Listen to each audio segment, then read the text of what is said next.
উফ, কি রোদ্দুর পড়েছে, সেই কাঠফাটা রোদ্দুর, আর গরমও কি বেড়ে চলেছে, আর এদিকে বৃষ্টিরও দেখা নেই। এত গরমে আমরা তোমাদের একটা বিশেষ ভিডিও উপহার দিতে চলেছি। আজকে আমাদের কলোনিকে আমরা একটু আলাদাভাবে একটু নতুন ভাবে সাজাবো, মানে আজকে আমাদের কলোনি ক্লিনিং করার দিন। তো তার আগে আমি পাখিদেরকে খাওয়ার ভাও দিইনি, কলোনিতে যখন এসেই গেছি। এই দেখো, সবাইকে এখন খাবার দিয়ে দেবো অল্প অল্প করে। লাভবার্ড পাখিদের সফট ফুড দিয়ে দিলাম, তারপরে লাভবার্ড পাখির জল, পায়রার জল, সবার জল একদম ফ্রেশ জল দিয়ে তোমরা প্রতিদিন জানো, তো সেই জল আমরা এখন চেঞ্জ করে নেবো। আর এই দেখো, খরগোশের খাবার নিয়ে চলে এসেছি।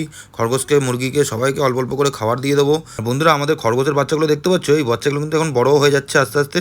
তোমরা যারা নিতে চাও তারা আমাকে কমেন্ট করো, হোয়াটসঅ্যাপ করো। আমাদের যোগাযোগের নম্বর কিন্তু আমরা বড় ভিডিওতে দিয়ে রেখেছি বন্ধুরা, তোমরা সেখান থেকে সহজেই আমাদের ফোন নাম্বারটা পেয়ে যাবে, তো সেখান থেকে আমাদের যোগাযোগ করে নিতে পারো। এই যে বন্ধুরা, এখন পায়রাদের জল দিয়ে দিলাম, মুরগিদের, পায়রাদের সবাইকে খাবার দেওয়া হয়ে গেল। আর বন্ধুরা, লাভবার্ড কলোনি পরিষ্কার করার যে ভিডিওটা, এই শর্ট ভিডিওতে দেখাতে পারবো না তোমাদের সবকিছু, তাই তোমাদের সবার কথা ভেবে সেটা আমরা একটা বড় ভিডিওর মাধ্যমে দেখানোর চেষ্টা করেছি। আমাদের চ্যানেলে গিয়ে তোমরা সেটা দেখে নিতে পারো। আর এই ভিডিওটা যদি ভালো লেগে থাকে একটা লাইক করে দাও, চ্যানেলটা সাবস্ক্রাইব করো, আর সবার কাছে শেয়ার করে দাও। টাটা।